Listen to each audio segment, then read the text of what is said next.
Задолжителна кастрација на домашните кучиња. Власта со нов закон предвидува казни до 700 евра доколку собствениците не ги стерилизираат милениците. Тврда дека тоа ќе помогнело да се намали бројот на бездомни кучиња. Собствениците на кучиња во репродуктивен период се должни да ги кастрираат, односно ојалуваат, освен оние собственици што имаат регистрирано одгледувачници на кучиња.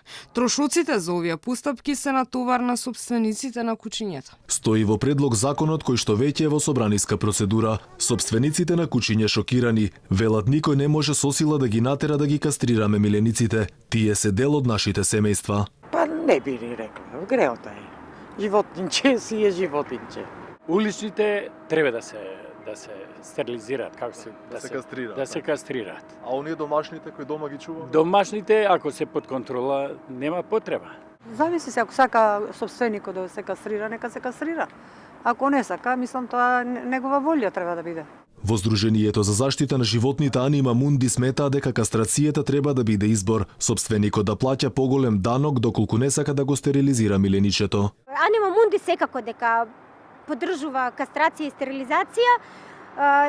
Јас лично и сите ние дома чуваме само кастрирани и стерилизирани кучиња. Кастрацијата, стерилизацијата го продолжува животот на миленикот, му носи здравје, непотребно не се размножуваат кучиња и едноставно е една мерка која што е непотребно меѓу граѓаните натемисана.